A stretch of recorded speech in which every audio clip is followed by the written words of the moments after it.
Performance management is a very important tool in the management of any organization. It's a veritable tool for ensuring that management is able to achieve the goals that it has set for itself, maximizing individual and people contributions to that goal.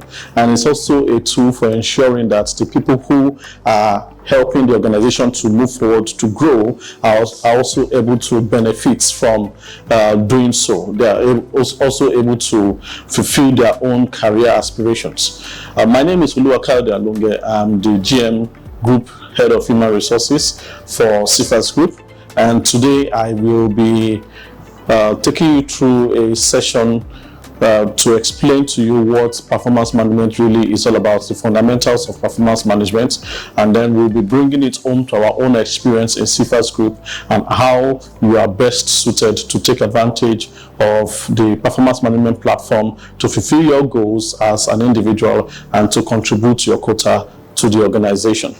Today's session will be in three parts. The first part will be introduction to performance management, and then the second will be balanced scorecard, and the last will be discussing KPI setting. KPI is key performance indicators, right? So under the introduction to performance management, we want you to understand that performance management is a corporate management tool that helps managers monitor and evaluate their employees.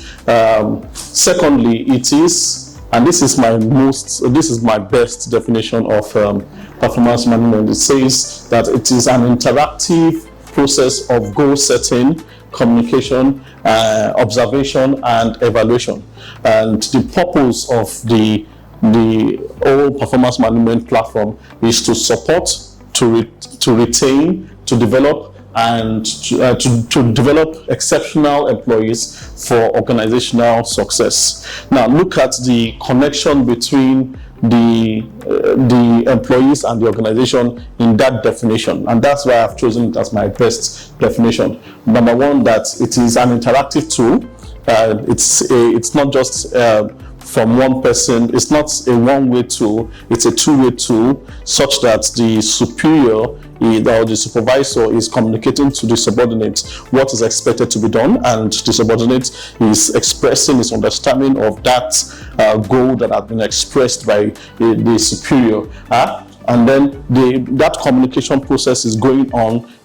It's a two-way process, and then they are able to monitor or observe the performance of the goals that have been set, or the steps to the goal that have been set for the team to achieve, and then the evaluation, which is now the appraisal that comes at the end of the day. But the whole process is to support, to retain and develop exceptional employees for organizational success. So the purpose for which we do performance management is to support, retain, and develop. To support, retain, and develop exceptional employees for the organization to be able to succeed in whatever it has set itself to achieve.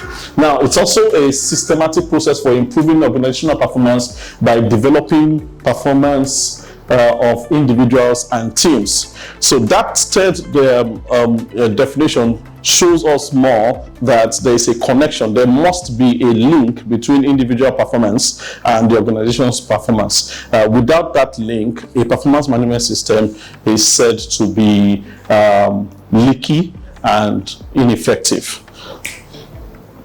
So there are three major stages or three major steps in the performance management cycle. The first step is the performance planning, the second is performance monitoring, and then the third is performance assessment. So planning, monitoring, and assessment. I know that there may be some other models which says that performance management is a 5-step thing, a 7-step thing. Yes, they are true. But if you look at the content of the planning stage and the monitoring stage and the assessment stage, you will see that those things that are being said to be different other stages of the performance management process actually are contained in either the planning, the monitoring, or the assessment stage. So if you look at the planning now, under planning, we have management strategic direction. So we know what the management strategic direction is, and from that knowledge, from the content of that strategic direction, we are able to identify the roles that everybody will play in the organization in achieving that strategic direction. We are able to describe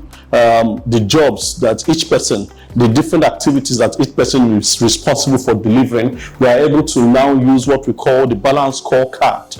We'll be discussing that later on today to better define what performance expectations, where the rates of performance will be expected from each of the different roles in the organization. And lastly, we are able to bring performance to the granular level, to the very basic unit level, by introducing metrics that will tell us if and when performance has occurred, and that is under the platform or in the context of KPIs, key performance indicators. Again, we'll be talking about that later on. Now, the second stage of performance management is the monitoring stage, and that involves tracking progress. Tracking progress is important. Any performance management system that doesn't have a tracking mechanism in it, built into it, is likely going to fail. Performance fails when we do not monitor, when we do not track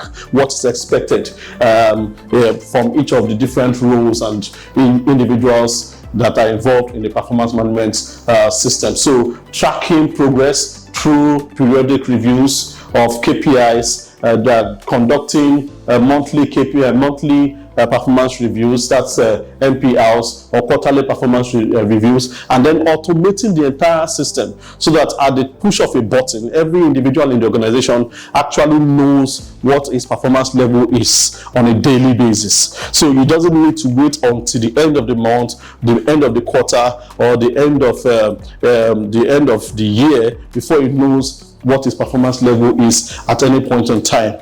In CFA's group, we have been able to move this process to the place of automation, where we now have what we call CFA's Performer. CFA's Performer is a software that is designed to do exactly what is being described here, to monitor each person's performance based on different tasks and activities that are assigned to that person by the person's supervisor. And those tasks and activities are also a result of KPIs that have been agreed and inputted into the system beforehand. I will talk more about the CFA's Performer in a different video apart from this one. But for now, what we want to do is to help everybody understand the principles behind the performance management system and to ensure that we all get used to it. It is after you have done your planning and monitoring that you can now start talking about evaluation of performance or assessment of performance. So the third stage of performance management is assessment, the assessment of performance and the checking of how people have performed. And under this, we have the appraisal, then the appraisal outcomes. It is under the appraisal outcomes that you now have reward for those people who have performed very well, and other forms, maybe sanctions, as the case may be. You now have the development, learning and development that come as a result of the performance management review that was conducted. And then, of course, you also subject the system to constant reviews. So after the entire performance management cycle has been complete, you want to review to see what did you do well, what can you improve on, so on and so forth. Now, before now, performance management used to be based on employee performance. It used to be, you just look at, okay, you ask these people, you ask a certain number of employees to perform a particular task, and you want to evaluate them based on how they have performed that task, and that was just the basis. And so you see that performance management was equated to appraisal or performance assessment. But today, performance management is no longer just based on assessments. There is so much that goes into performance management now that ensures that there is a solid link between the corporate goal of the organization and the individuals who are working in that organization. The old system of employee-based performance management used to have what we call leakages, so that sometimes you see that employees are performing, but their performance is not reflected in the status or the state of the organization. So somebody is asking for promotion, is asking for some rewards that the organization cannot deliver because the reality of the person is so far from the reality of the organization, and that needed to be breached. And that's why a more effective connection between individual performance and corporate performance was developed, and that is the organizational strategy-based performance system.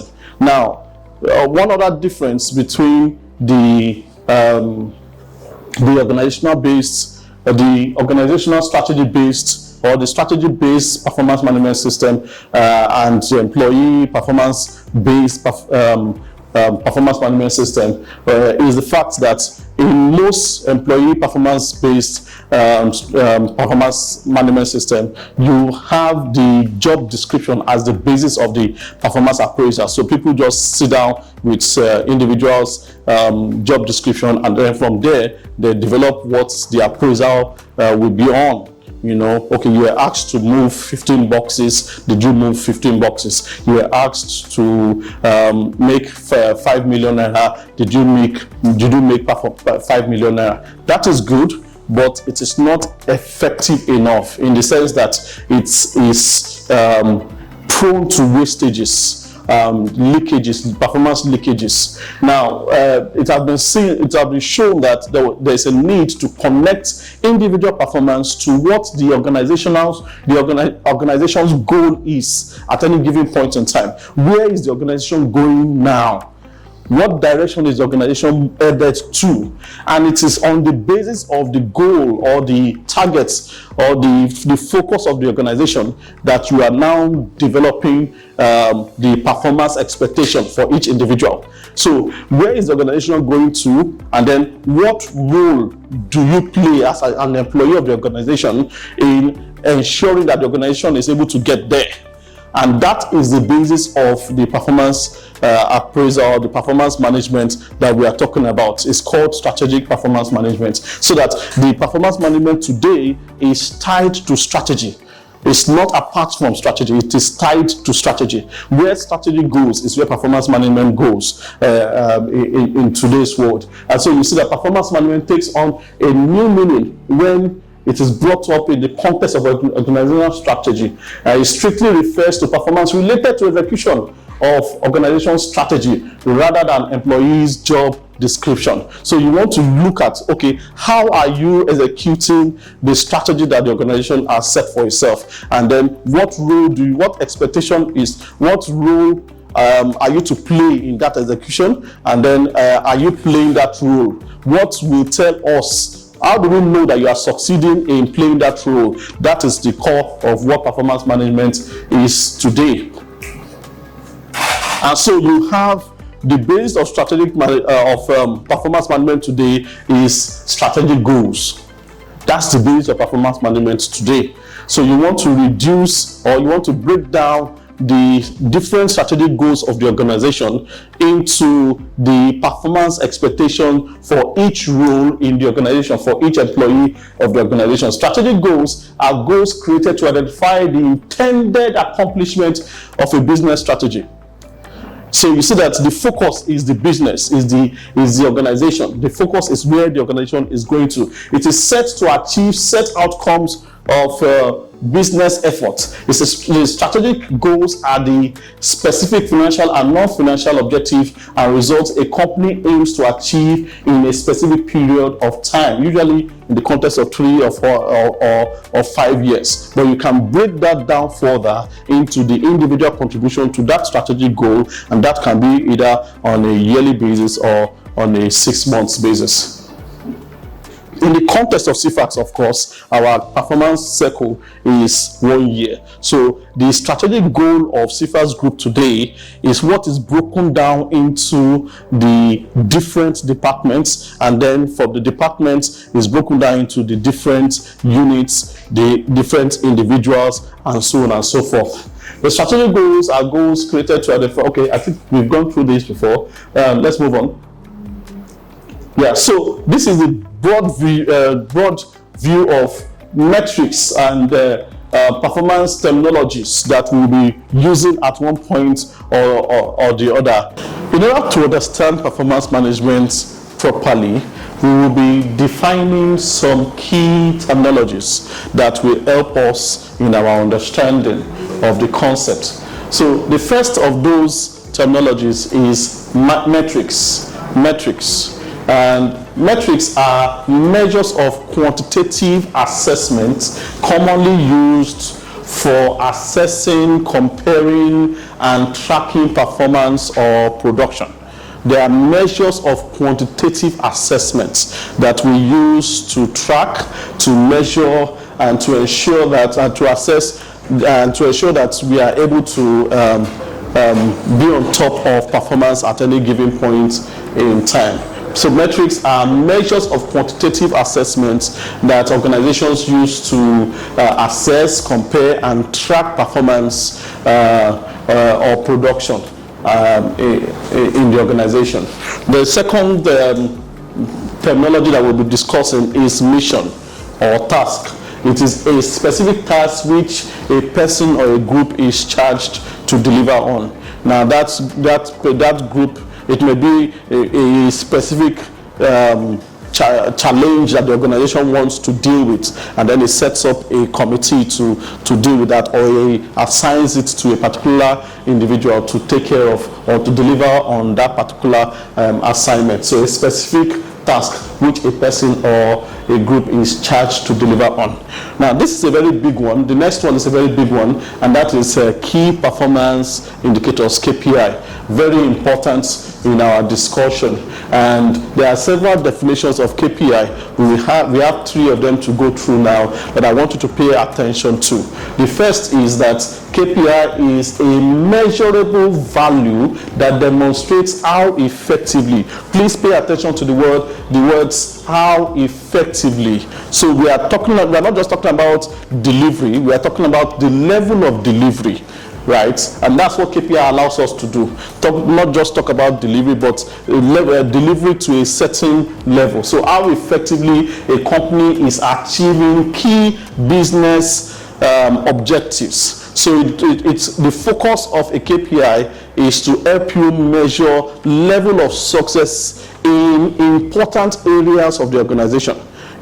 So you are measuring what is important to the organization. That's what KPI allows you to do. We'll talk more about that in the session that addresses KPI. Another definition of KPI is that by setting KPIs, companies enable the team to make smart business decisions about the direction of all current projects, right? So KPIs allows teams to work independently, smart, and effectively, right? So that they are not bogged down by a lot of bureaucracy. They are able to work smart and deliver results as and when it is required. The third definition is that organizations use KPIs at multiple levels to evaluate their success at reaching targets, right? High-level KPIs may focus on overall performance of the business, while low-level KPIs may focus on processes in departments, right? Such as sales, marketing, HR, support, and so on and so forth. So here we distinguish between high-level and low-level KPIs. High-level KPIs talking about the organization's performance, and then low-level KPIs talking about the process through which the organization performs at the high level. We'll talk more about this later on. The next terminology I want us to define is vision. And vision is an aspirational description of what an organization would like to achieve or accomplish in the midterm, or the long-term future, what the organization would like to become or achieve in the midterm or long-term future. The next matrix that we would, or terminology that we would like to talk about is targets. Very important. Target is very important. You will see that a lot in the performance management process. Targets. And what is a target? It's an aim, something that you are trying to achieve, such as a total, an amount, or a time, or a goal. Something specific that you are trying to achieve is a target. Next is milestone. Milestones are, when you are traveling on the road, you will see sometimes when you look to your right or to your left, you see some stones that tell you how many kilometers you are to get to your destination, right? So that's basically what a milestone is, right? A stone set up beside the road to mark the distance in miles to a particular place. That's basically what it is. And then it's a significant stage or event in the development of something. Why is milestone important?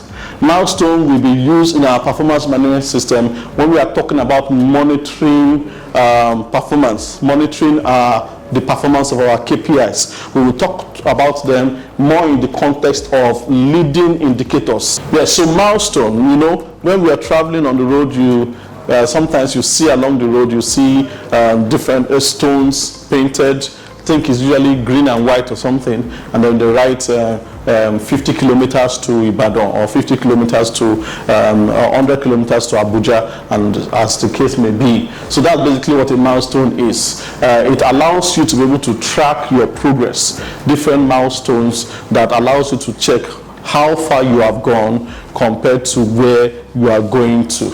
So the stone set up beside the road to mark distance in miles to a particular place. It's a significant stage. That's very important. A significant stage or event in the development of something. That's what a milestone is. So you give yourself different major milestones or significant events that will tell you how far you have gone or how much progress you have made in achieving your goal. The next terminology there is value. And value is the regard that something is held to deserve, right? The importance, the worth, the usefulness of something. How much do you regard something to be worth? How much do you think it is worth? That is its value. The next terminology there is objectives. And objectives are a specific result that a person or system aims to achieve, a specific result that a person or system aims to achieve within a time frame and with available resources. So with the resources you have and the time you have, what you want to achieve, that's the objective. And then in general, objectives are more specific and easier to measure than goals. So when you have your big goals, you want to break them down into different objectives that will make it easier for you to achieve your goals. We will talk more about that when we are talking about KPI setting. The next is goal, and that is the object of a person's ambition or effort. The object of a person's ambition or effort. An aim or a desired result, what someone wants to achieve at the end of the day. And then lastly, we'll be talking about initiative, and I want you to please pay attention to this because we'll be seeing it a lot in our performance management system. Initiative, and that is the ability to assess and initiate things independently. The ability to assess and initiate things independently, right? The power or opportunity to act or take charge before others do. The power or opportunity to take charge of something, to get things done. Most managers will challenge their subordinate and say, I need you to take initiative, come up with something, think for yourself, ability to think for yourself, take ownership of the process and ensure that you deliver. Don't just bring problems to me, think about it and bring solutions. That's initiative, right? An act or strategy intended to resolve a difficulty or improve a situation, a fresh approach to something. So you don't just come with a problem to your superior. You want to think about what the solution to that challenge is, and you want to find a way to be part of the solution and not just reiterating what the problems are. So those are the terminologies we'll be using in our performance management system, and I would like us to familiarize ourselves with them. There will be more. There will be more when we go into the other sessions, but at least let us start from these ones and familiarize ourselves with these terminologies as we move on. The next session we'll be talking about is the balance scorecard, and then after that we'll be talking about KPI setting. Thank you very much for your attention so far, and see you in the next session. Okay, thank you for joining us again. We'll be talking about, in this module 2, we'll be talking about balanced scorecard. Balanced scorecard. A balanced scorecard is a performance metric to use to identify, improve, and control a business various functions and resulting outcome. It is used to identify, improve, and control a business's various functions and resulting outcomes. So it helps you to garner a broad concept or a broad overview of what the business is all about, the different aspects of the business. And you see that in one go, and you are able to determine what value, what weight of value you require from each role in the organization across the different balance scorecards. We'll give you more details about it later on. It was introduced in 1992 by David Norton and Robert Kaplan. Right? So balance scorecard is focused on being able to communicate what the company is trying to achieve. Right? There are 4 major focuses of balance scorecard. It allows you, one, to communicate effectively what the organization wants to achieve. Secondly, it helps you to align the day-to-day work that everyone is doing with corporate strategy. Remember when I was talking to you about the evolution in the way performance is being assessed, and I was trying to explain that there was a time when it was just based on individuals' job description, and there was a detachment from the reality of the organization in that appraisal system. In this strategic performance management system, one of the things that balance scorecard does for you, it allows you to align day-to-day work with that everyone does with the corporate strategy. Where is the organization going to, and what is the relationship between the individual's activities today and that place where the organization is going to. Number 3, it allows you to prioritize projects, products, and services that the organization, the corporate strategy prioritizes. There's no sense in prioritizing what the organization does not prioritize. Right? You get the most value from the organization and from yourself as individuals when you are able to align with the priorities of the organization. And so the balance scorecard allows you to prioritize what you should prioritize, so that individuals in the organization do not spend so much energy on what is not important to their own roles in the performance of the organization's strategic goals or objectives. Lastly, balance scorecard allows you to be able to measure and monitor progress towards strategic targets. It allows you to measure and monitor progress towards strategic targets. So these are the 4 objectives of balance scorecard: to communicate, to align, to prioritize, and to measure and monitor progress towards the corporate strategic goals. So why balance scorecard? What balance scorecard really means? What does balance scorecard really mean? So looking at strategic measures in addition to traditional financial measures to get more balanced view of performance. So before now, performance was basically about who is able to get the most money, who is able to get generate the most money. And so you see that people who were in the back office. Now every organization is broken down into 2 different groups of jobs. there is a group of jobs we call the front office, and there's another group of jobs we call the back office. The front office jobs are jobs that directly generate money for the organization. What they do makes money directly for the organization. The back office jobs are the jobs that support the front office job. So, for example, those who make money for the organization go out and they engage potential customers outside there. In engaging those customers, they present the brand of the organization by making some certain promises. They make promises to the customers and say, if you give us your money, we will do A, B, and C for you. We will deliver A, B, and C. Now, when those guys go out to make those promises, right, they make those promises because they know in the back of their mind that the organization is structured to be able to deliver on those goals that they have made promises to accomplish for the customer. If they are successful, the customer will buy the products that they are selling or buy their promise, and then expect a delivery on those promises.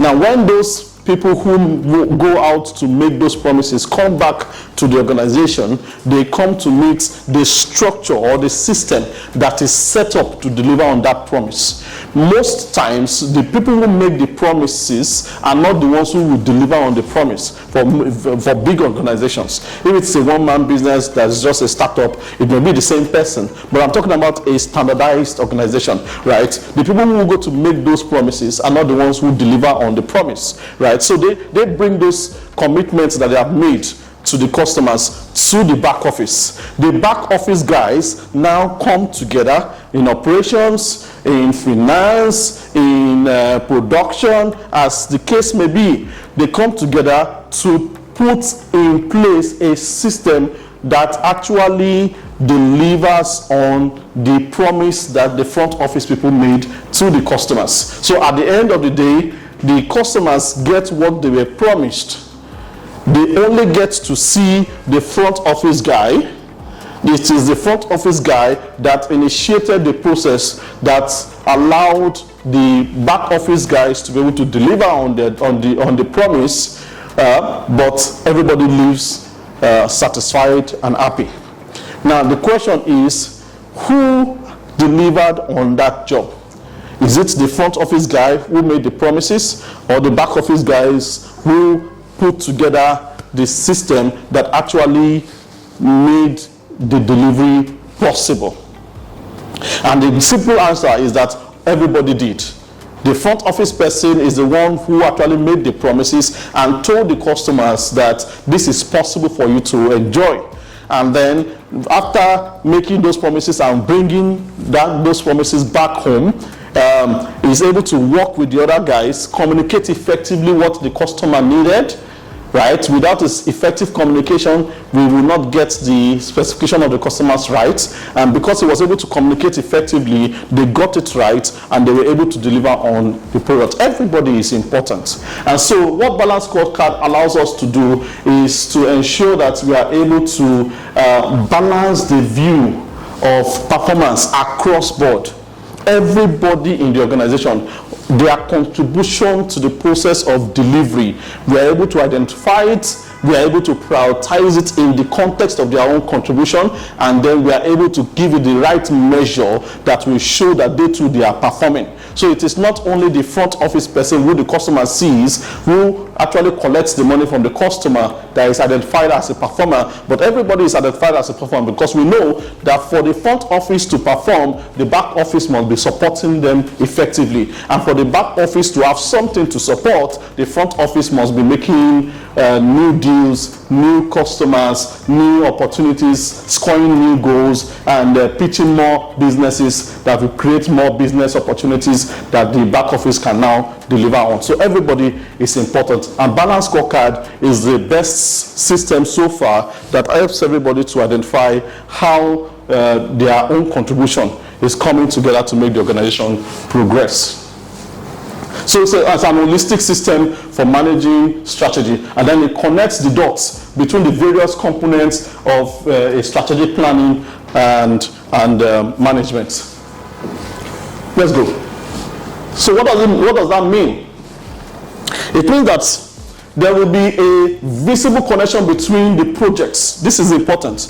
There will be a visible connection between the projects and the programs that people are working on, the measurements being used to track success, which is the KPIs, and then the strategic objectives that the organization is trying to accomplish. So a connection between the programs, the projects and programs that people are working on, the measures that we are using to track success, and then the strategic objectives that the organization is trying to accomplish, and of course our own mission, vision, and strategy, the overall strategy of the organization, so that everything comes together in a holistic mix. Balanced scorecard delivers that to any performance management system, and that is why it is indispensable today in any performance management system. You can't run an effective performance management system without using balanced scorecard as at today.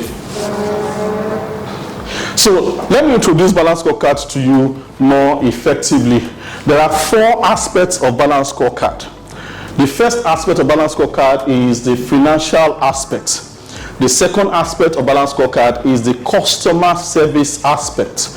The third aspect of balanced scorecard is the internal process, the internal processes. And then the last aspect of balanced scorecard is the people, learning, and growth. People, learning, and growth. Now, some people may present this as finance, customer service, internal process, and then people. Or they may just say growth, or they may just say learning.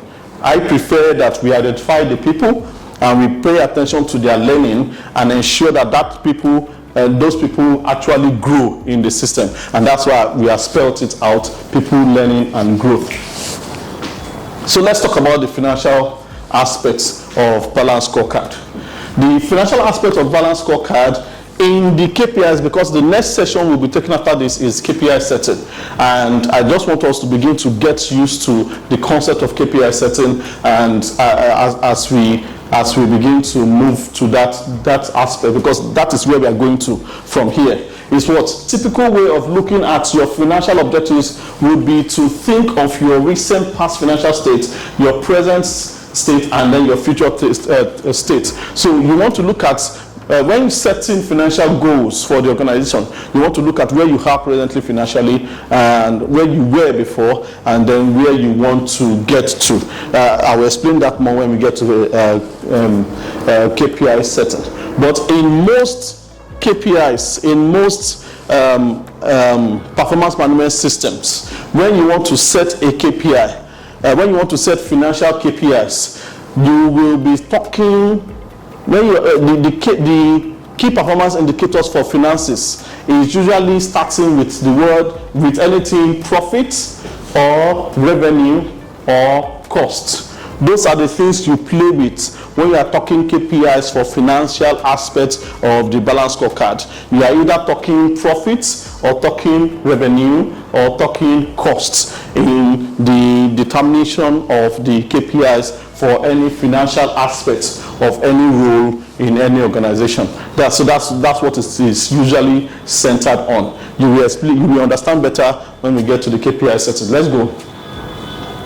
So under customer service, we are looking at how do our customers see us? What is the view of our customers about us? And then what they want from you as an organization, not necessarily what you want to do for them. So under customer service, we focus on what the customers want from us, how they see us, how they experience us, what their feedback is like, what happens to them. Under customer service, we are talking about what happens to our customers. So the KPIs under customer service, we include things like customer acquisition, customer retention, or market share. It will also include things like customer satisfaction and customer profitability. That's the context of customer service in balanced scorecard. you will see that I'm trying to emphasize the context of customer service in this place to say that it is what the customers see, how they see us, or what they experience from us. It is very important to be able to distinguish that, because you will see in the next aspect that there will be some customer related things, but it will not be in the context of what the customer is seeing or what the customer is experiencing. It will be in the context of what we are doing. So when you have a KPI that is in the context of what we are doing, you are talking about something internal. It is an internal process thing. But when you have a KPI that measures what the customer is experiencing, then it is under the customer service aspect. I hope you understand that. It's under the customer service aspect. So let's go to the next one. You will see what I'm saying a little better. Okay, so under internal process. So you see now, when I was talking to you about the difference between customer service and what the customers are experiencing, and customer service in the context of what we are doing for the customer. So you see that we are talking about customer relationship here now. We are talking about customer interaction. We are talking about what else again? Support service, customer support services. All those are things we do. They are things we do as an organization internally. So they are not under customer service aspects. They are under internal process aspects. But under customer service aspects, it's important to see this distinction, and you understand it, you note it very importantly, right? Under customer service aspects, it is what the customers experience, what is happening to them as a result of what we are doing. What is their feedback? What are the customers saying? How do they see us? That's what the customer service aspect is all about. But under internal process here, it says how the company is going to satisfy customer needs and meet financial goals. Do you see that this is internal now?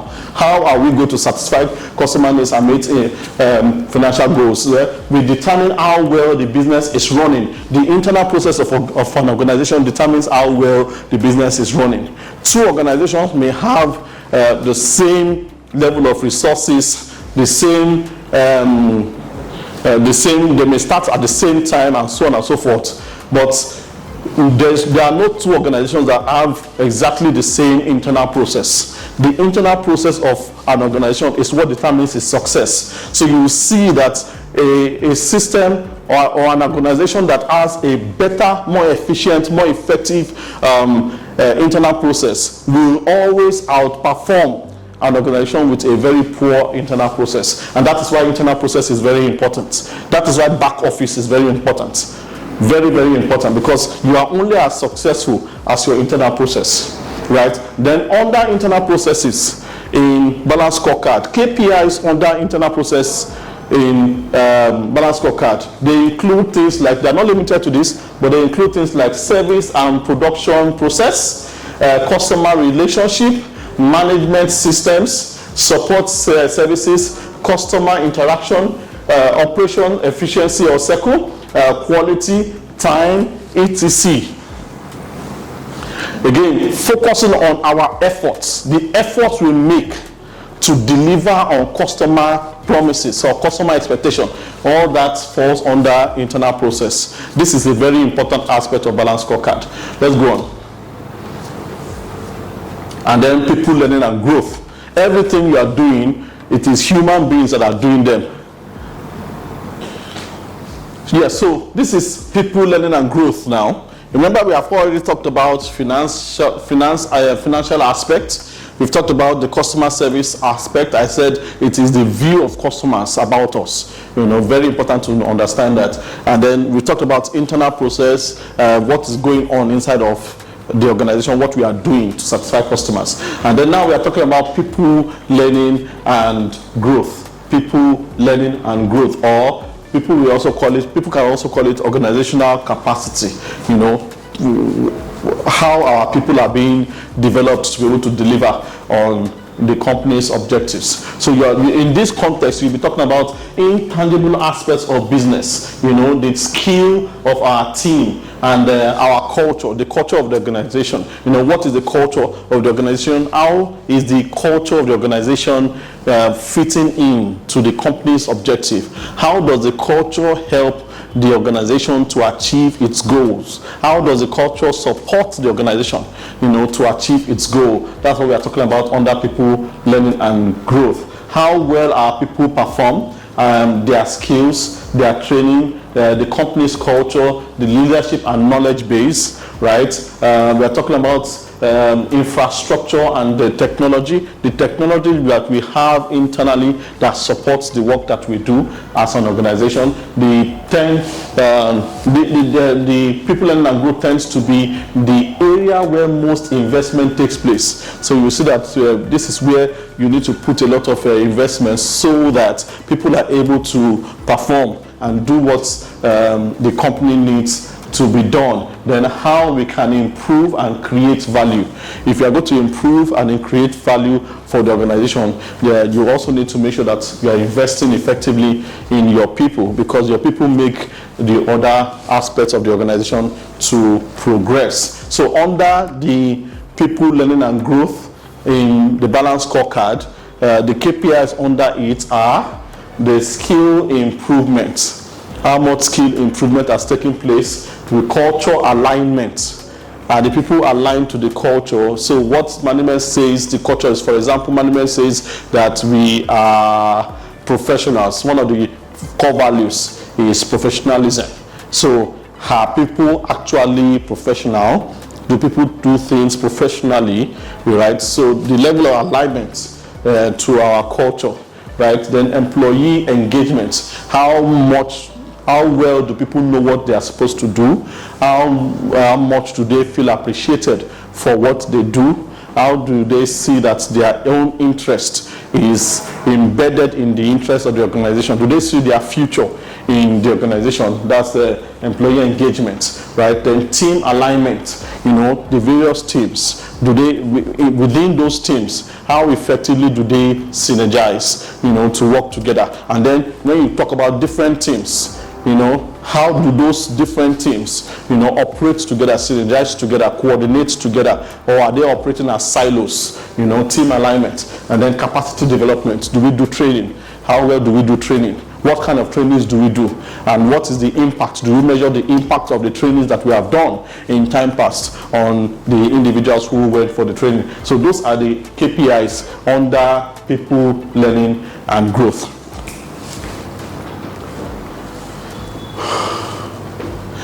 Okay, so that brings us to the end of the discussion on balanced scorecard. Please go back to the beginning of balanced scorecard. That brings us to the end of discussion on balanced scorecard. We've talked about the people learning and growth. We've talked about the internal process. We've talked about the customer service. We've talked about the financial aspects. Please note that every KPI and every performance expectation in CFAS Group and in most standardized performance management systems will fall under any of these four broad aspects of the organization. So most, almost, if not all the KPIs will either be a financial KPI or a customer service KPI or an internal process KPI or a people learning and growth KPI. Everybody's KPI or KPI document or performance management expectation document or goal setting document will capture all these four aspects. Whether you are a driver or you are a customer service agent or you are a business development staff, or you are in HR, finance, audit, internal control, compliance, or you are in operations, you are a tally clerk, you are a crane driver. Every single person will have all these four aspects of balanced scorecard. Now, remember when I was talking about balanced scorecard, I was trying to explain that it is the tool that we use to place the appropriate weights, measure of value on what each individual does in the organization. What that means is that for your finance, so every one of us will have each of those four aspects, right? But for your finance, there will be a weight. For your customer service, there will be a weight. There will also be a weight for your internal process, and there will be a weight for your people learning and growth aspects of your performance scorecard, right? And for expectedly, for those of us who are front office roles, for front office roles, you will see that most of the roles that fall under front office roles are roles like business development, sales, some customer service roles, and so forth, because they go out to make money, to generate money for the company. Now, I am being as deliberate as I can by defining front office as people who actually make money. It's very important to understand that. If you don't actually make money directly for the company, you are a back office role. So there are some customer service roles, or customer support roles, or customer interaction roles that are front office because they actually generate new business interactions that create money for the company.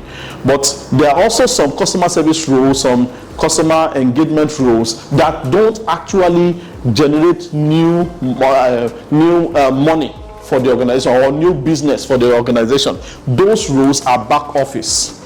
They are supporting the front office guys who actually go to the customers to generate money. So all these we would understand a little more or understand better when we talk about the KPIs. But it's important for you to know that every single one of us will have a performance goal setting platform or sheet or a scoreboard. Yes, let me put it that way, a scoreboard that uses balance scorecard, and each of us will have our scoreboard with all the 4 aspects of balance scorecard. We will have a financial aspect. So even me in HR, I will have a financial aspect. I will have a customer service aspect. I will have internal process aspect, and I will also have people learning and growth aspect. So if you use me as an HR person, as an example, my financial aspect, because at the moment we do not actively generate money for the company, we just support those who generate money for the company. So my financial aspect will border more on how I'm able to be efficient with the money or the financial the costs of operating the HR platform, right? The cost of the HR function, how I'm able to reduce cost, how I'm able to maximize value from the things that I am making the company to spend money on. Those are the things that my financial aspect will focus on.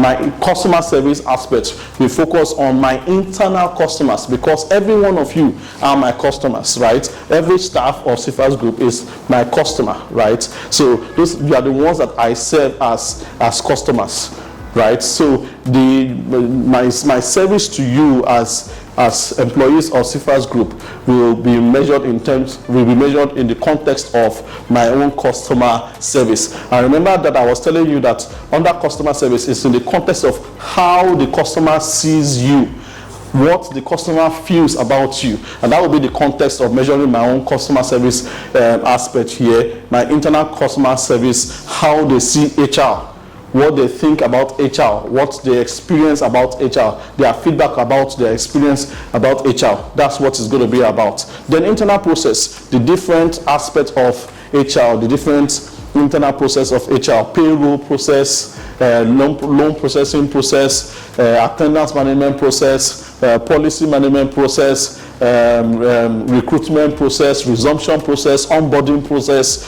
learning and development process, compensation and benefit process, exit management process, termination process, disciplinary process, the different processes in HR. Those are the ones that come under internal process. And then under people learning and growth, because we are HR, we contextualize that as what we do to impact the life of the people of CFAS Group, the employees of CFAS Group, what efforts we make, the structures we put in place, the engagement programs we do, the training we deliver, and so many other things that we do to make sure that CFAS staff are able to enjoy their stay in CFAS. So that's the context of balanced scorecard in the context of HR, and then in the context of every role in CFAS Group. So thank you very much. We would deal with the last aspect of this discussion, which is KPI setting, in the next session. Thank you.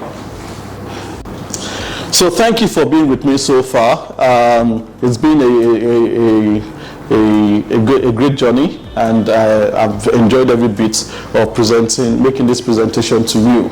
We are at the last stage of this, or the last module of this presentation, and this module is focused on KPI setting, or balance, or KPI, key performance indicator setting, how to set KPIs. So you will understand a lot of the things I've said earlier on a lot better by the time we are done with this session. So let's start with defining KPIs, or key performance indicators. We say that key performance indicator is a measurable, please pay attention to this, a measurable expression for the achievement of a desired level of results. Measurable, very important, the word measurable. Measurable expression of the achievements. What are we measuring? The achievements. Very important. Very important. The achievement of a desired level of results. A desired level of results in an area relevant to the evaluated entity. That is from the KPI Institute. You know, the key performance indicator is a measurable expression for the achievement of a desired level of results in an area relevant to the evaluated entity's activity. Very important. Three major things there. Number one, a measurable expression. Number two, desired level of results. Number three, an area relevant. You must be measuring what is relevant, an area relevant to what the organization wants to achieve. Very important. So KPI is, or key performance indicator, is the measurable expression, the way to express performance, the way to express the achievements. The achievement is the focus. What does success look like? When we ask ourselves that question, whatever the answer to that question is what the KPI is. So basically, you go into the future and you discount into the present what you need to do today to get what you will you have said you want to achieve in a month's time or in a year's time. That thing you want to achieve in a year's time is the KPI. Then the different indicators that feed that KPI are the things that you will discount it up to today. Don't worry, I will explain to you a lot better as we move forward. But suffice it to say that a KPI is what? Measurable expression of achievement. Measurable expression of achievement. How do you measure the achievement of a level of success? If success takes place, what will it look like? The answer to that question is what is a KPI here. I will explain better as we go. Another definition, a key performance indicator is a measurable value that demonstrates how effectively a company is achieving key business objectives. How effectively a company is achieving key business objectives. And so you will see when we go into the topic properly that KPIs get better. You can refine them. You can refine them to give you the exact level of accuracy that you want. I love KPIs very much because they are rich, they are flexible.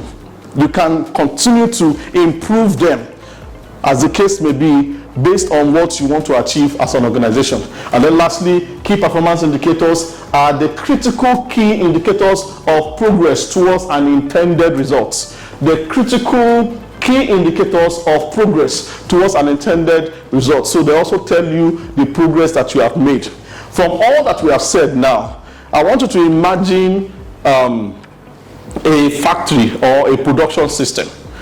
A typical production system has 3 stages. One is the input, the second is the process, and then the last is the output. So without going too deep into the topic, from everything we have said about key performance indicator, you will know, I want you to know that there are key performance indicators for input, there are key performance indicators for process, and there are key performance indicators for output. There are input KPIs, there are process KPIs, and there are output KPIs.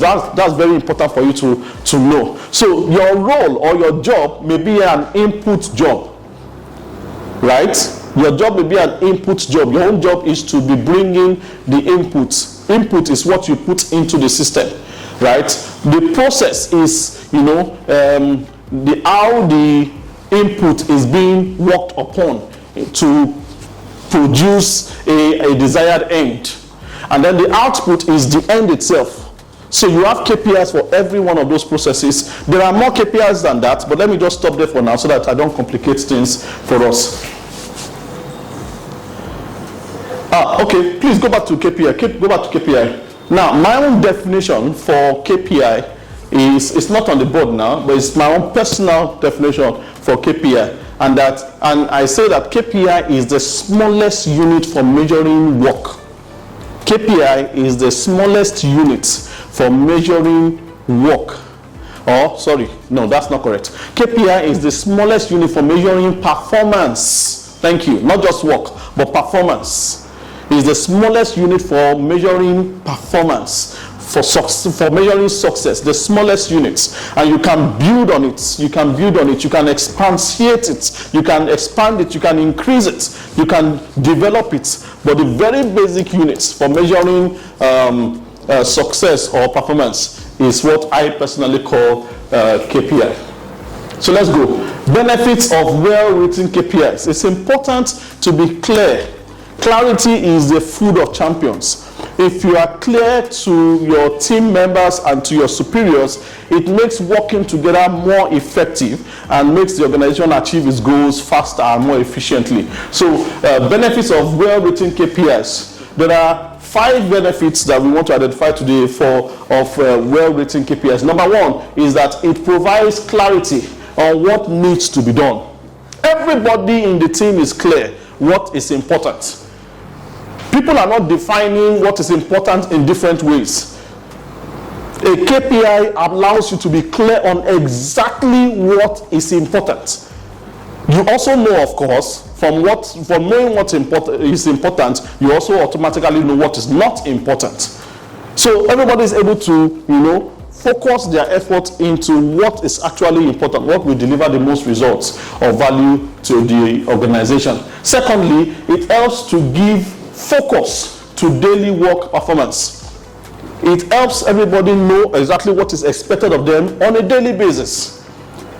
And so because they know exactly what is expected, what to focus on, they can manage their work regime effectively and manage themselves around that work effectively. That empowers your staff, empowers the employees, empowers management, empowers everybody to achieve the goals that the organization has set for itself. Number 3, it eventually leads to performance improvement. Because of these 2 things, clarity and focus, it leads to performance improvement. Because the team has clarity and they are focused on what they are doing, performance automatically improves. So there's no need for there's a word I'm looking for. There's no need for micromanaging. There's no need for micromanaging because the team understand what they're supposed to do. They understand the context. They're able to focus on it, and then they're able to deliver on the expectation of the team, of the leadership, of management. Number 4, it improves communication and engagement amongst colleagues. Because it is clear what my responsibilities are, I know what your own responsibilities are, I'm able to understand and interact with what any of my colleagues' responsibilities are and what my own responsibilities are. We're able to interact with each other more effectively. There is no confusion as to who is supposed to do this or to do that, right? Because there is a lot of clarity. So it improves communication and engagement amongst colleagues. And then lastly, it improves learning. It improves learning. So one of the things that a clear KPI does to you is that it tells you where you are good and tells you where you need to improve. It gives you a clear understanding of where you need to work on, because you know you need to do those things to be able to deliver on the KPI that have been set for you. So nobody tells you to go and do what you need to do so that you can deliver on that KPI. So how do we write KPIs? Please note, every KPI, at least majority, 99.9% of KPIs, starts with this prefix, either amount here can be naira or dollar or pounds or year or shillings or yen or rupees and so on and so forth, right? Either amount, number of, which is hashtag, or percentage.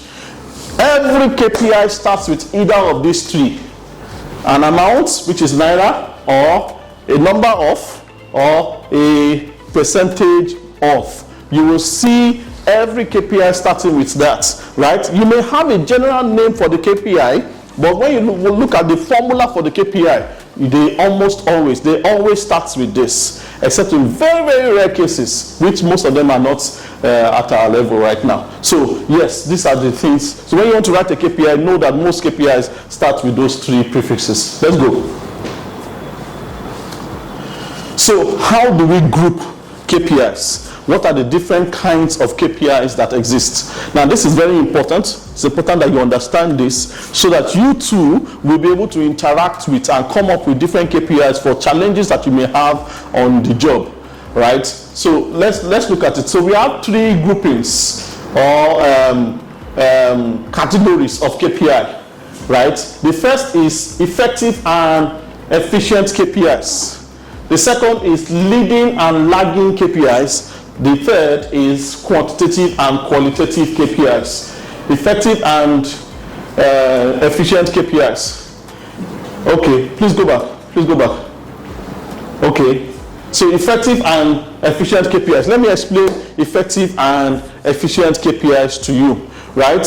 Effective KPIs are KPIs that deal with results, end product, delivery. They are output KPIs, delivery KPIs. Those are effective KPIs. How are you effective? You delivered. You brought out the end result. You had an output. That is effective, right? Efficient KPIs are how well you produce, how well you deliver. What is the quality of the outcome or the output that you brought out?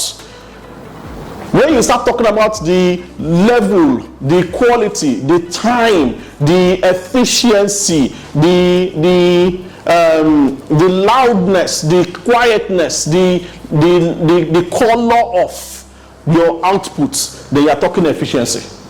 So effective KPIs are performance KPIs or results KPIs, while efficient KPIs are quality KPIs. They are qualifying KPIs, KPIs that focus on how well things are done.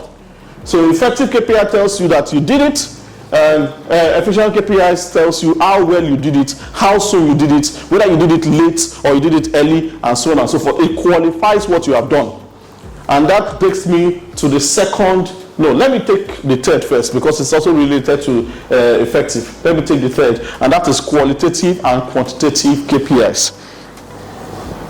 So under qualitative and quantitative KPIs, right, a lot of people are confused about these KPIs because particularly qualitative KPIs, because they tend to be quite difficult to measure. Now, it is easy for me to measure the number of presentations that I make to you. This is the first presentation, right? Or we can say it is the third of one major topic. So today I've done 3 modules, right? So if my performance was being measured by the number of modules I've been able to do in terms of presentation to you today, that means that I will say that I've done 3 modules, one topic. I've dealt with one topic, which is fundamentals of performance management, and I dealt with that one topic by presenting it in 3 modules. So if my KPI was number of presentations, number of modules presented, and the target was to present 3 modules, I have passed my KPIs. I've passed my KPI for today, right? Or if my KPI was the number of KSS that I delivered in a year and the target was 5, that means that I've done 1 presentation today and then I have 4 more to go before the end of the year. I hope you're getting it, right? So that is quantitative. You can count it.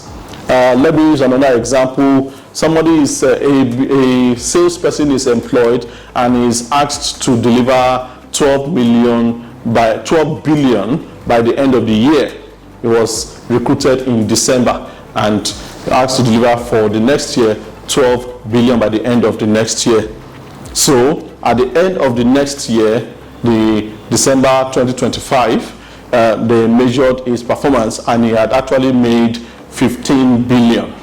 That person is a very successful person and he was able to perform based on the amount. Remember I talked about amount, KPI, the amount that was set for him as a target. That is qualitative. That is qualitative. It's easy. You can put numbers to it. Very easy.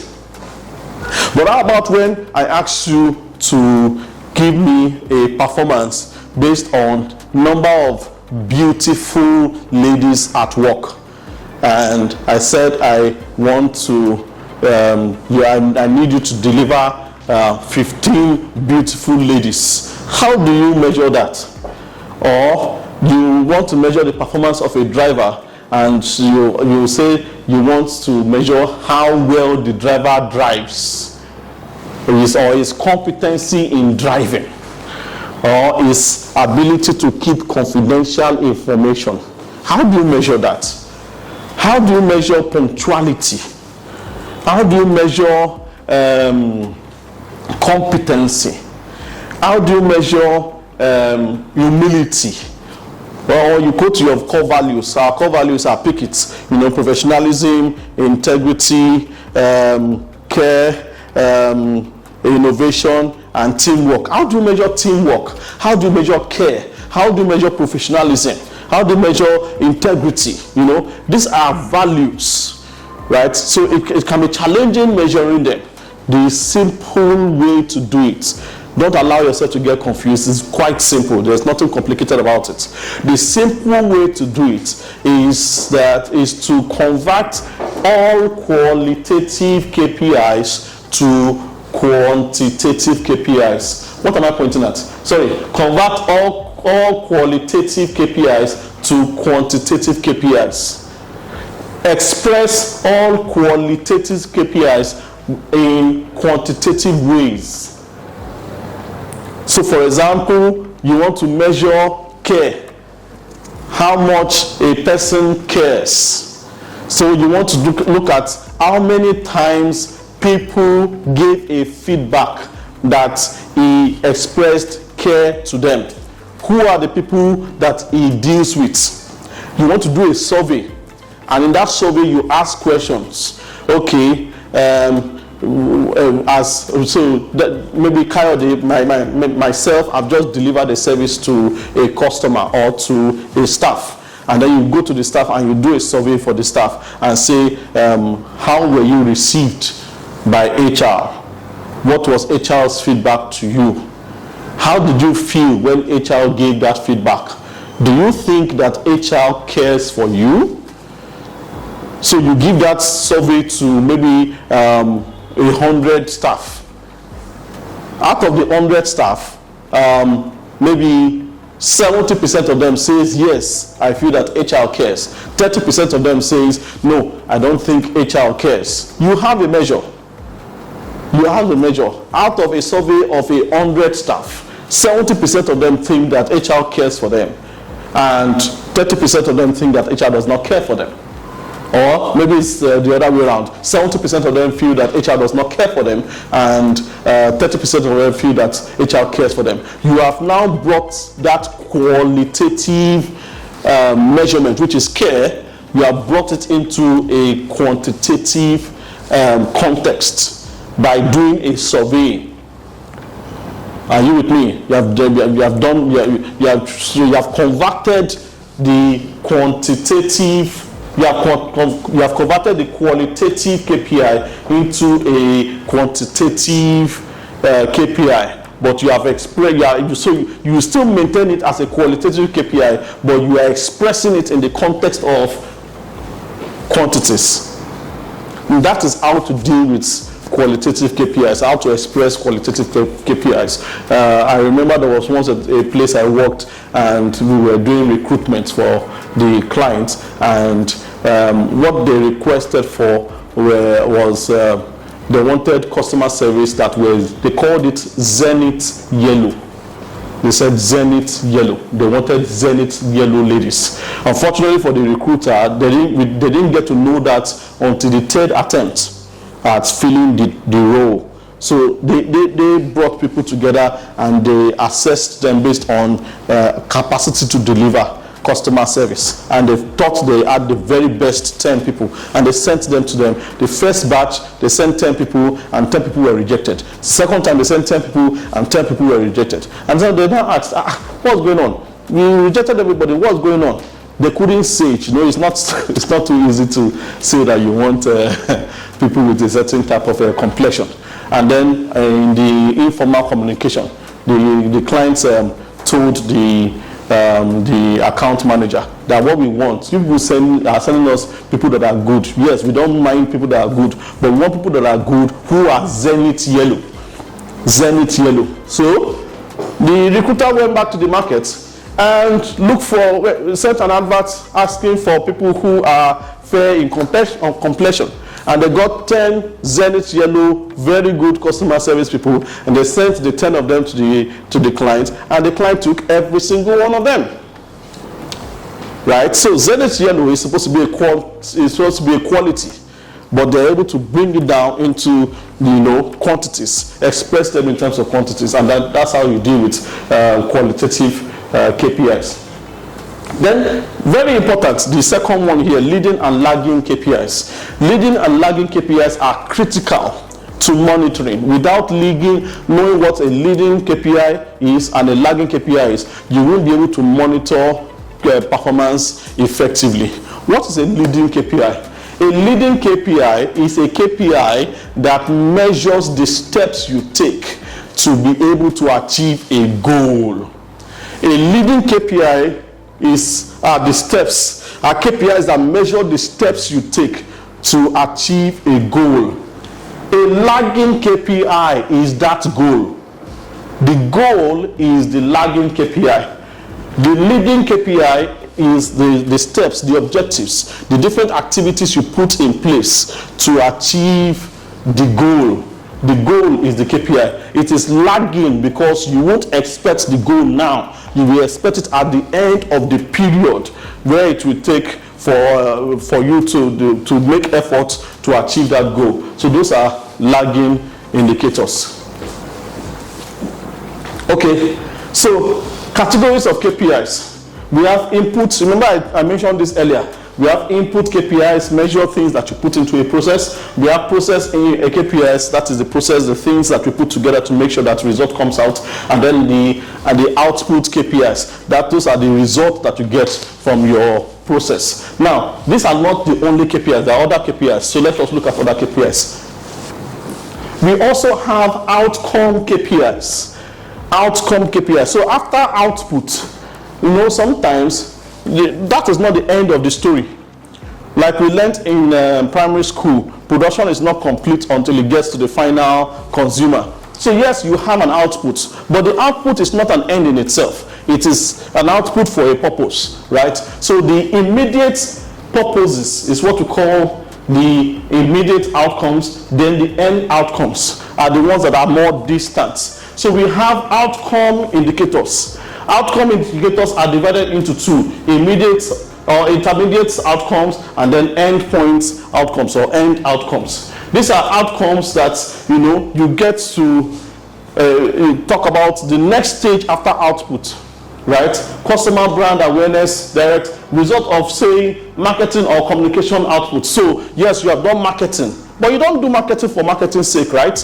You do marketing, but how much result did you get from the marketing? That is endpoint or intermediate outcome. And then at the end of the day, how many customers? So yes, you went to do marketing, yes, but how many people were you able to reach? Then how many people that you reached patronized the company? That is the endpoint. How many people patronize the company? That's endpoint outcome. But how many people were you able to reach? Intermediate outcome. But were you able to produce a marketing material? Yes, you were able to produce it. That is it. Output. That's output. So those are some other categories of KPIs. Let's go. Then you have project KPIs. These project KPIs measure specific items in a project timeline. What and what you want to achieve in that particular project. That's what project outcomes. Deliverables in that project, they can also be put into KPIs. Okay, let's go. So selecting and generating KPIs. How do you select and generate KPIs? What are the sources of KPIs? This is also very important because every one of us can generate KPI. One of the easiest ways to generate a KPI is to look at the challenges of your job, the challenges in the organization, the challenges in your role, the challenges in your department. Every single one of them can be converted into a KPI. So, number one, how do you develop a KPI? One of the reasons why we are having this session today is because I want to achieve this first one here, and that is what: carry all stakeholders along. Make sure you carry everybody along. Number two, you want to teach them some important tips on KPIs, which is what we are doing today. How KPI is being developed. This is what we are doing today, and we have been doing this for a while now. We've been doing this for the past almost 2 years now. We've been talking to people about KPIs and performance management and so forth. Then provide an array of KPIs for them to choose from. So you will see some of us who have been in KPI sessions with us, you will notice that we usually come to you when we bring the KPI document. We will suggest some KPIs to you. Sometimes we even challenge your own understanding of the KPIs in your roles, and then you will tell us what is more effective, what can work, and what can be delivered in your own job role. So yes, you want to bring an array of KPIs to you to inspire you, and the purpose is not to dump KPIs on you. We don't dump KPIs on you, but we want to inspire you to be able to think about the realistic KPIs in your role. Then we want to ask the right questions. By asking those right questions, we elicit the thinking on the KPIs that are effective for your roles. And then KPIs can be generated from various sources, including old KPIs can give us KPIs. And then we can go on the internet and type KPIs for your role. You can always get a KPI from there. Then management concerns, very important. Management concerns. There's no management concern that must be left out of a KPI. Every management concern must be subjected and converted into a KPI so that it can be somebody's job to do. Then competitors' information, industry standards, input from stakeholders, and so on and so forth. So we clarify our KPIs that are selected, generally accepted. So at the end of the day, we make sure that everybody accepts the KPIs that have been selected and signs off. That is what marks the end of a KPI setting exercise. Now let's talk about KPI cascading. Let's talk about KPI cascading. We are getting to the end of this session. So I was saying that there's no one size fits all. You look at the way your organization is and what works for you, right? So far, generally speaking, there are 3 tiers. The corporate level is tier 1, the business level is tier 2, and then the teams level is tier 3. But in the context of CFAX, for example, now we can break this down more into almost 5 to 6 tiers. I think 5 tiers. Say corporate level is tier 1, business level is tier 2, teams, so you can say departmental level.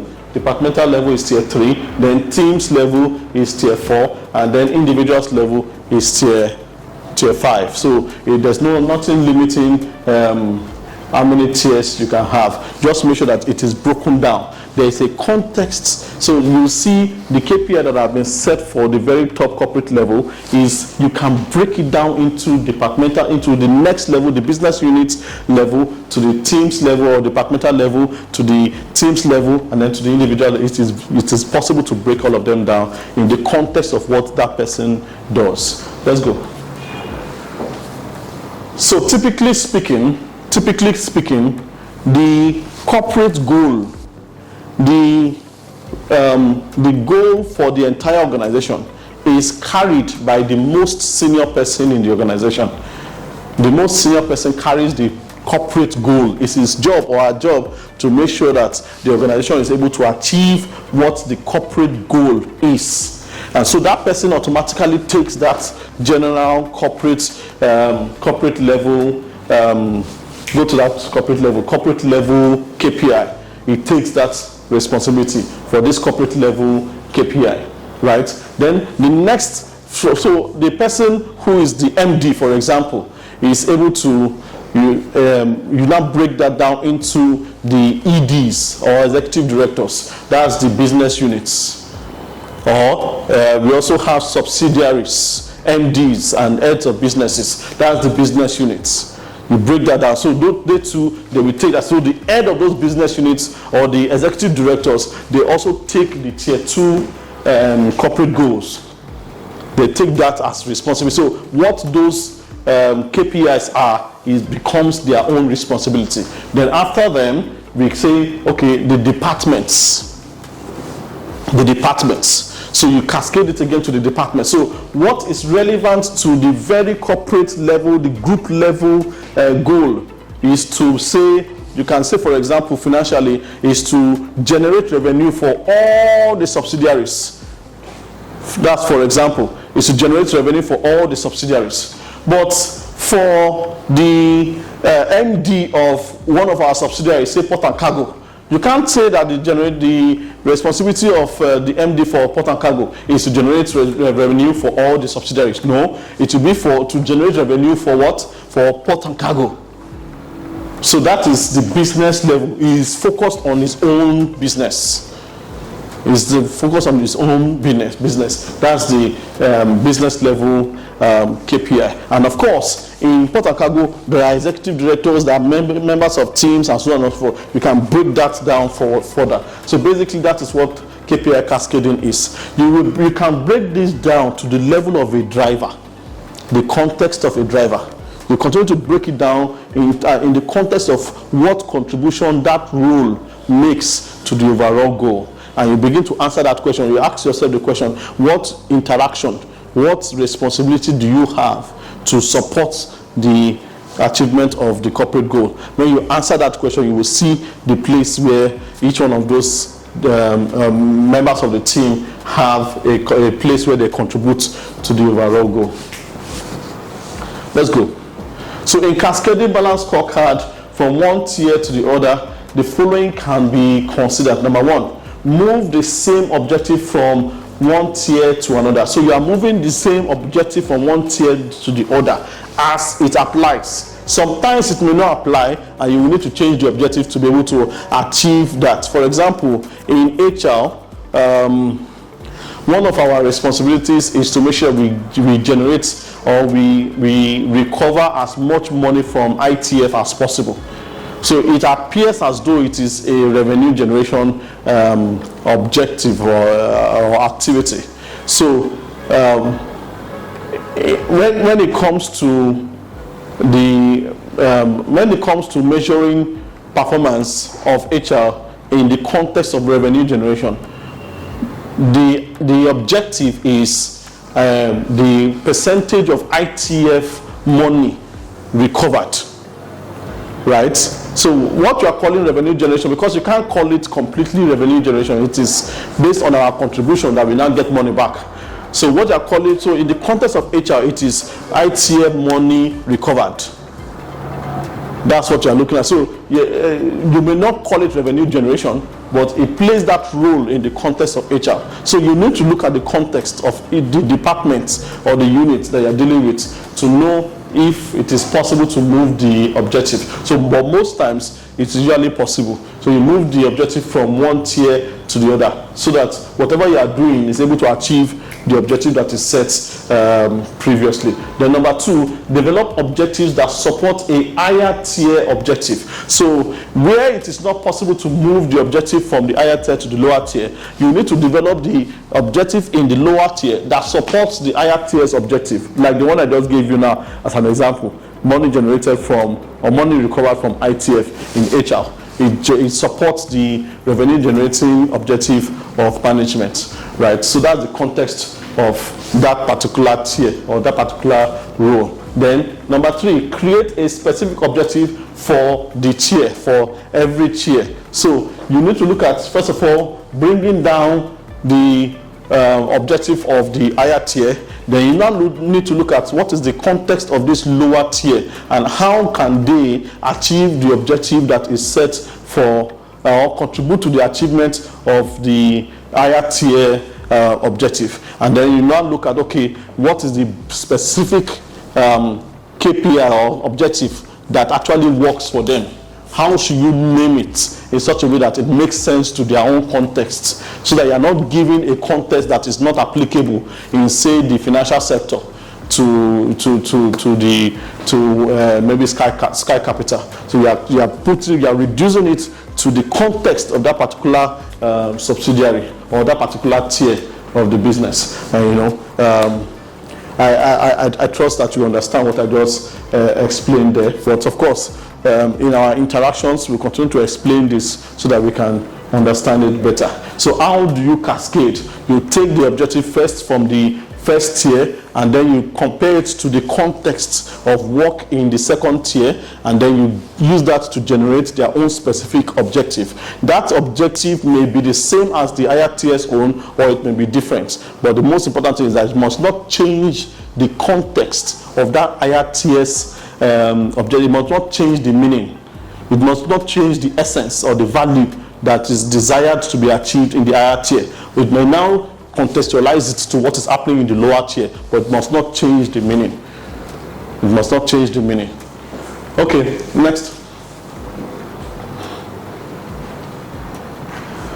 So at the end of the day, when we are done putting together the balance scorecard, the KPIs, and everything, when we are done setting the KPIs, we will have what we call a KPI document. Some of us who we have done these KPI sessions with, we have seen that KPI document and we understand what I'm talking about.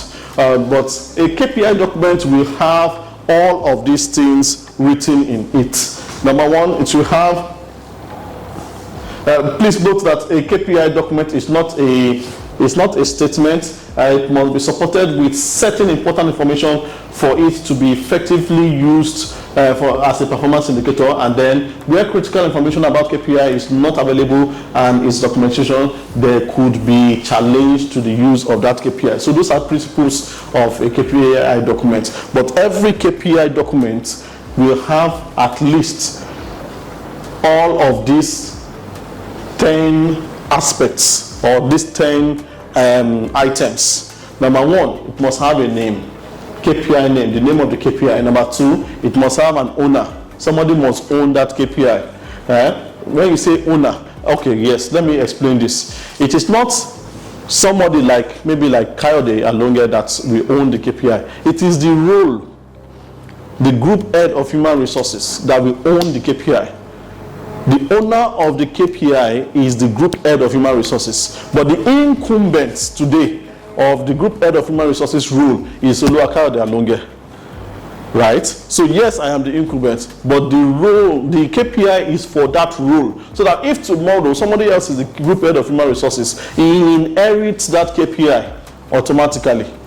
That's why the KPI is set for the role, so that whoever is moving into the role, whoever is in the role, takes over that KPI as the case is. Then next is the perspective that each KPI is satisfying. So you will see in each KPI document the different aspects or perspectives, the financial aspects, the customer service aspect, the internal process aspect, and the people learning and growth aspect. You must see that.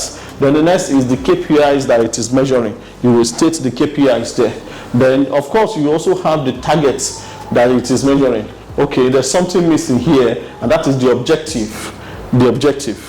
The objective too must be there. So the KPI, the objective and the KPI that it is measuring, the target it is measuring, the formula of the KPI.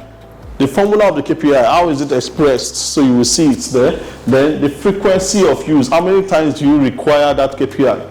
Then the source of the KPI data, the analysis of the KPI, the cost of the KPI. Everything will be there. That's when you say that you have a complete KPI document. This formula of the KPI also refers to the leading indicators of the KPI, the things that need to be done for the KPI to be fulfilled. So if a survey needs to be done, for example, for the KPI to be fulfilled, that survey plays the role of its formula, and it must be stated there. If it is a report, the name of the report and the content of the report, what you are tracking, what to track. So you will see in our KPI document, you will see what to track, so that you don't mix it up. You don't miss those things that you need to track. Must be in the document. So that brings us to the end of our presentation today, and I want to say thank you to everyone that has listened to this presentation. We'll be doing many more presentations like this, and different departments, different persons will be taking the presentations to ensure that we're able to raise the knowledge level in CIFA's group to where we want it to be. So this is a journey that has just started, our group knowledge sharing session, and I believe that it will continue on a monthly basis going forward. I want you to please take time to interact with the information that you are being presented in these sessions, and then please feel free to ask questions. Feel free to ask questions. If you have any questions, you can post those questions to the platform that we will send to you. When we post these videos, we will tell you how you can ask questions, and we'll be very happy to answer the questions. Please note that next year it's going to be a performance-driven year. We are going to be going full-blown performance management next year. So the earlier you're able to interact with these things, the better for you, and the more effective for yourself and your team, and of course, ultimately for the organization. I thank you all. Thank you so much for being here and for listening to me. Thank you to the corporate affairs team who helped make this possible, and thank you for my HR staff, Adebola. She's been assisting me here. Thank you very much. God bless you. Have a good time.